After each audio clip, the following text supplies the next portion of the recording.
Hello दोस्तों, आप सभी का स्वागत है हमारे YouTube चैनल CGG के यादव में। इस वीडियो में हम छत्तीसगढ़ इतिहास के कुछ महत्वपूर्ण प्रश्न लेकर आए हैं जो आगामी एग्जाम के लिए बहुत ही हेल्पफुल होने वाला है। तो वीडियो में तक बने रहिएगा। बिना देरी किए चलते हैं आज के पहले प्रश्न की ओर। आज का पहला प्रश्न देखते हैं। मराठा कालीन छत्तीसगढ़ के सन 1818 के पूर्व प्रचलित दर के अनुसार एक मन में कितने पंसेरी होता या होती थी। ठीक है, तो एक मन, ठीक है, ये एक शब्द है। एक मन में कितनी पंसेरी होती थी।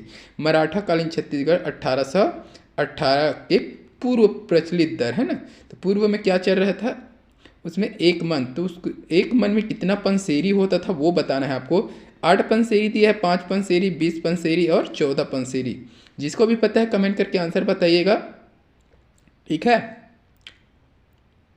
कितना होगा आंसर बताइए। तो इसका सही आंसर हो जाएगा ऑप्शन ए हो जाएगा 8 पंसेरी। एक मन में कितना पंसेरी होता है? 8 पंसेरी होता है। ठीक है, ये क्लियर हुआ। इसका और कुछ देखेंगे। एक मन में 8 पंसेरी, ठीक है, और एक पंसेरी, ठीक है, एक मन में 8 पंसेरी, एक मन में 8 पंसेरी होता है। ठीक है, और एक पंसेरी में कितने होता है? तो 5 शेर होता है। ठीक है, 5 शेर, एक पंसेरी में 5 शेर, और एक मन में 8 पंसेरी, और एक पंसेरी में 5 शेर होता है। ठीक है, ठीक, तो एक पंसेरी बराबर 5 शेर। ठीक है, ये दोनों क्लियर हुआ। कब था ये? मराठा कालीन 1818 के पूर्व प्रचलित था ये। ठीक है, इसको याद रखिएगा, एग्जाम में पूछा गया है CGPSC। ठीक है, अगला प्रश्न देखेंगे। 1869 के बंदोबस्त के समय सामान्य काश्तकारों को कहा जाता था। तो 1869 के बंदोबस्त के समय काश्तकारों को क्या कहा जाता था, यह पूछा है प्रश्न। ऑप्शन देख लेंगे। इच्छाधीन काश्तकार, संरक्षित काश्तकार, बंदोबस्ती काश्तकार हो जाएगा सी, बंदोबस्ती काश्तकार, बंदोबस्ती बस्ती, ठीक है, बंदोबस्ती काश्तकार हो जाएगा, और एक हस्तांतरित काश्तकार, हस्तांतरित काश्तकार। ठीक है, इसका सही आंसर क्या होगा बताइएगा। ये डी हो गया, ये सी है। ठीक है, इच्छाधीन काश्तकार, संरक्षित काश्तकार, बंदोबस्ती काश्तकार और हस्तांतरित काश्तकार। सही आंसर क्या होगा बताइएगा। इसका सही आंसर हो जाएगा ऑप्शन ए हो जाएगा, इच्छाधीन काश्तकार। ठीक है, तो 1869 के बंदोबस्त के समय काश्तकारों को इच्छाधीन काश्तकार कहा जाता था। क्लियर। अगला प्रश्न देखेंगे।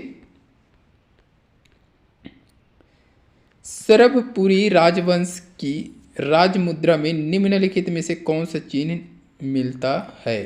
तो सरभपुरी राजवंश था, उसके राजमुद्रा होता था, उसमें कौन से चिन्ह मिलता था ये बताना है आपको। तो शंख चक्र दिया है, हनुमान दिया है, गजलक्ष्मी दिया है, सूर्य चंद्र दिया है। क्या होगा बताइएगा। शंख चक्र, हनुमान, गजलक्ष्मी, सूर्य चंद्र।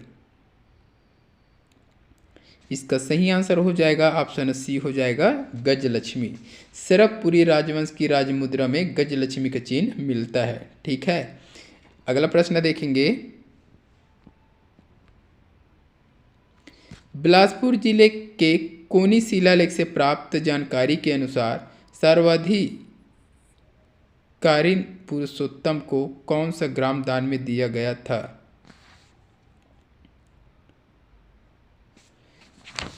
तो परगांव दिया है, अमोदा, सक्र, रापद्र, सलोनी।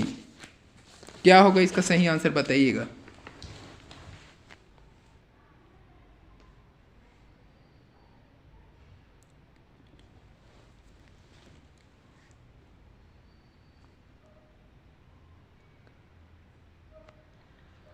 क्या पूछ रहे प्रश्न? सर्वाधिकारीन पुरुषोत्तम को कौन सा ग्राम दान में दिया था।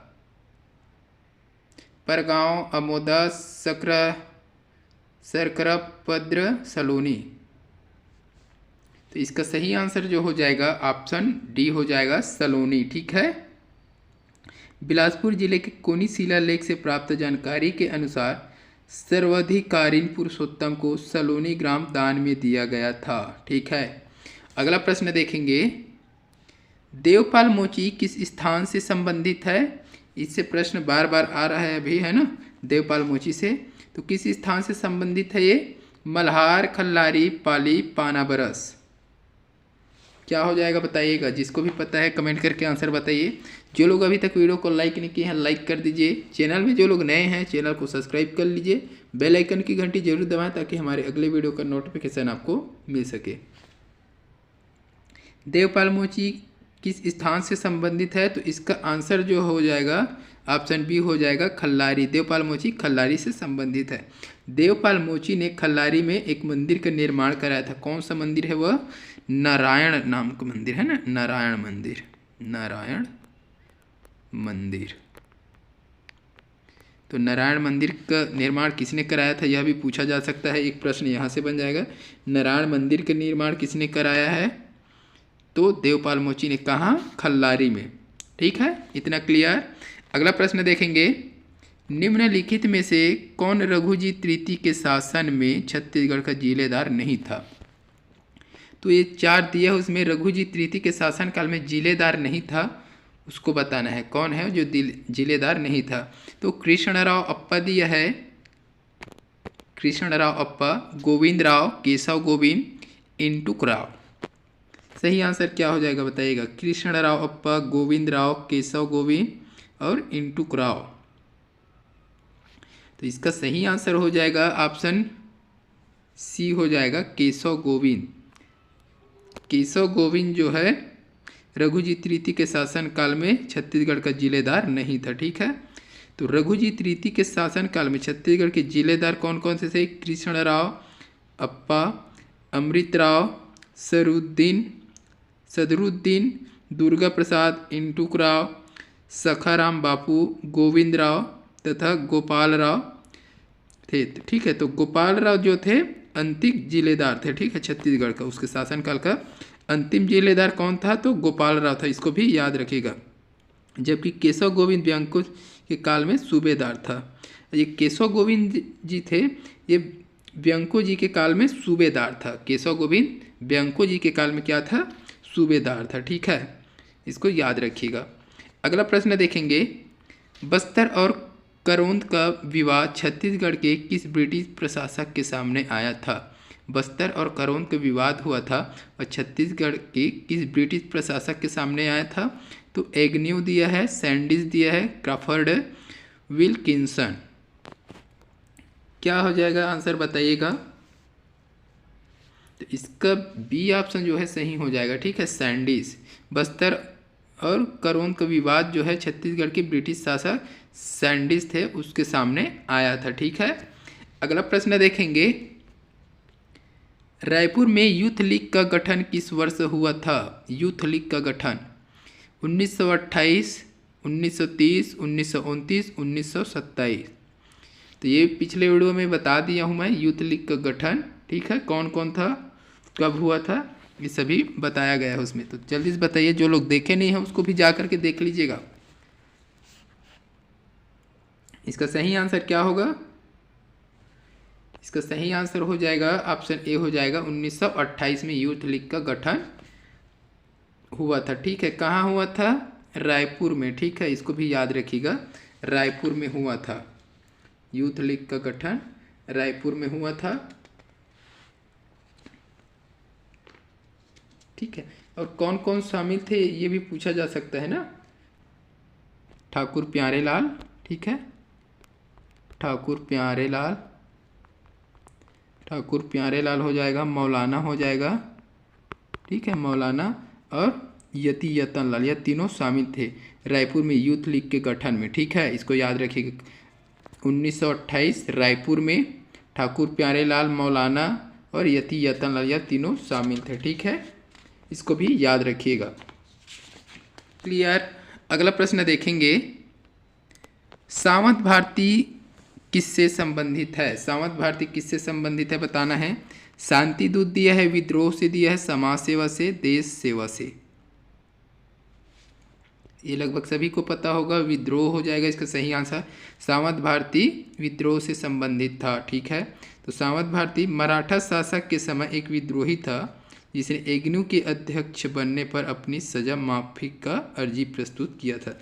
जब एग्न्यू जो है ना अध्यक्ष बना उस समय अपनी सजा का माफी के लिए अर्जी पेश किया था। इसको याद रखिए। कब का विद्रोह था? मराठा शासन के समय। ठीक है, अगला प्रश्न देख लेंगे। छत्तीसगढ़ में पिंडारियों का भय कब से कब तक कायम रहा? तो छत्तीसगढ़ में पिंडारियों का भय रहा, ठीक है, वह कब से कब तक कायम रहा यह पूछा गया है। ऑप्शन देख लीजिए 1806 से 1810, 1806 से 1806, 1806 से 1808 और डी में दिया है 1818 से 1854। सही आंसर क्या होगा बताइएगा? तो इसका सही आंसर हो जाएगा ऑप्शन ए हो जाएगा 1806 से 1810 तक। तो छत्तीसगढ़ में पिंडारियों का भय 1806 से 1810 तक रहा। ठीक है, अगला प्रश्न देखेंगे। ब्रह्मदेव का रायपुर शिलालेख किस संग्रहालय में संरक्षित है? ब्रह्मदेव का रायपुर शिलालेख है वह किस संग्रहालय में संरक्षित रखा हुआ है यह पूछा है।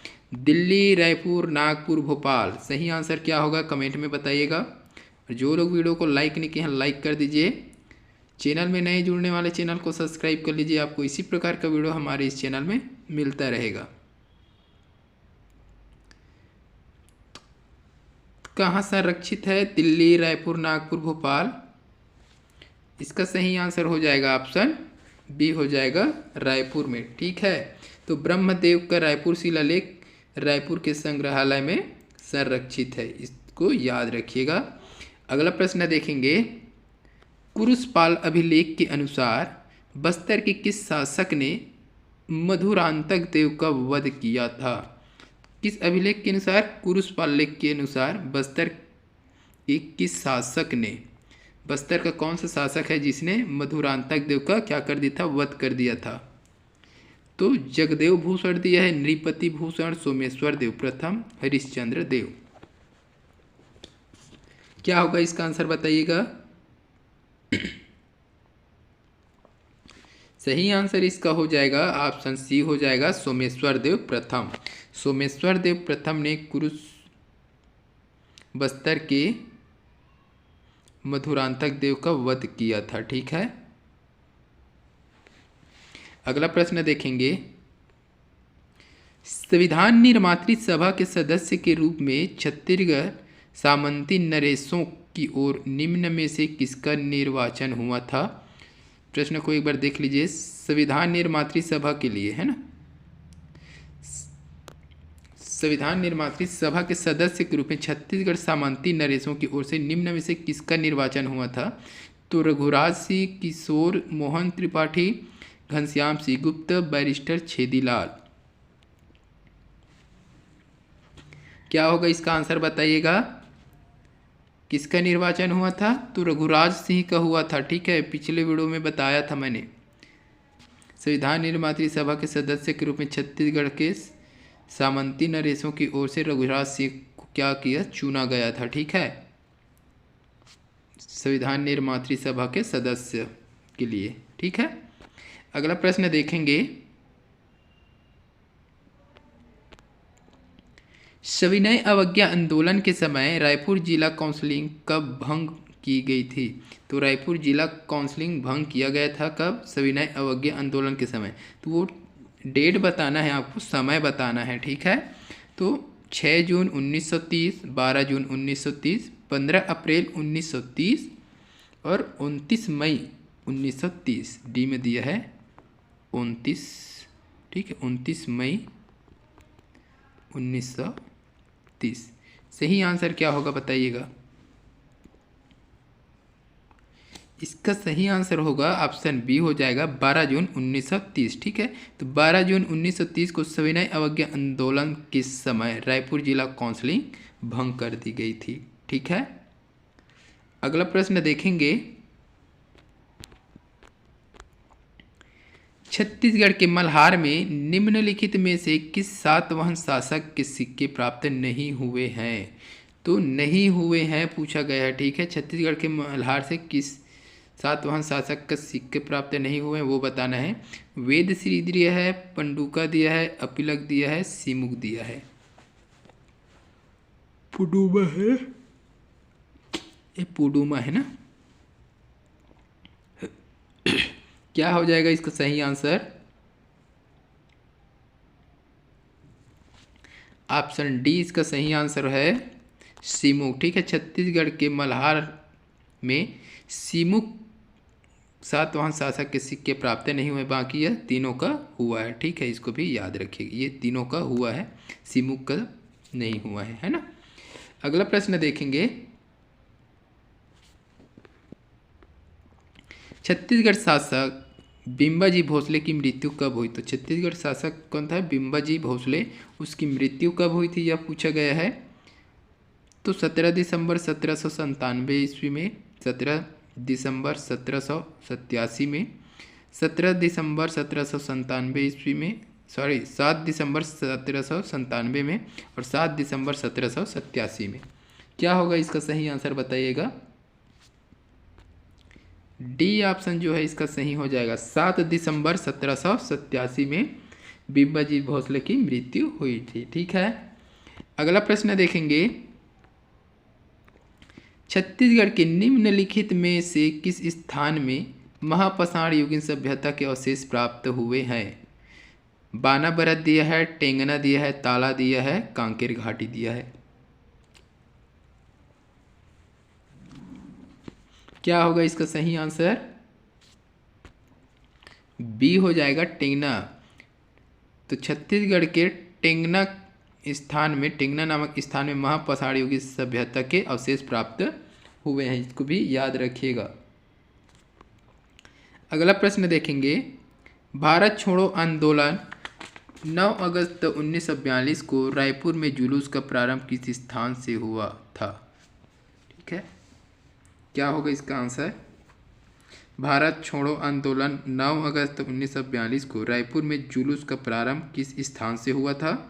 तो राष्ट्रीय विद्यालय दिया है, गांधी चौक दिया है, सदर बाजार, आनंद समाज वाचनालय।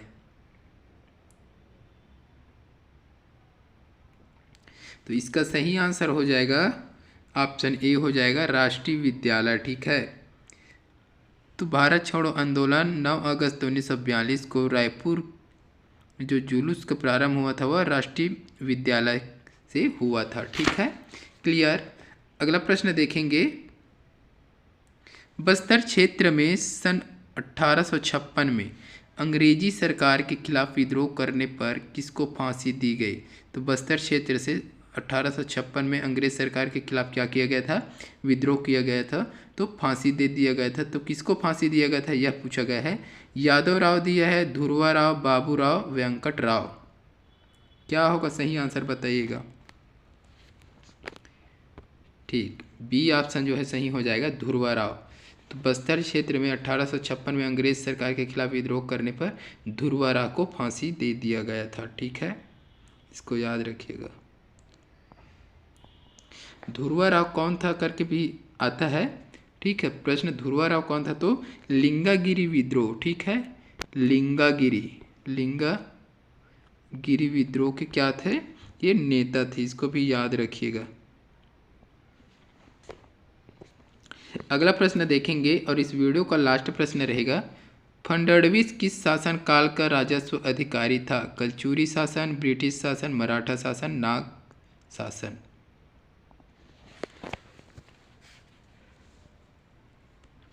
क्या होगा इसका आंसर? ऑप्शन सी इसका सही आंसर हो जाएगा। ठीक है, मराठा शासन। फडणवीस जो है मराठा शासन काल का राजस्व अधिकारी था। ठीक है, इसका कार्य था आय व्यय का हिसाब रखना। तो फडणवीस क्या करता था? आय और व्यय का हिसाब रखता था। आय और व्यय का हिसाब रखने वाला कौन था? फडणवीस। ठीक है, तो आज के इस वीडियो में बस इतना ही। अगर वीडियो अच्छी लगी हो तो वीडियो को लाइक कीजिएगा, शेयर कीजिएगा। इसी प्रकार के वीडियो के लिए चैनल में हमारे बने रहिए। जल्द मिलते हैं अगले वीडियो के साथ, तब तक के लिए वंदे मातरम। जय हिंद, जय छत्तीसगढ़।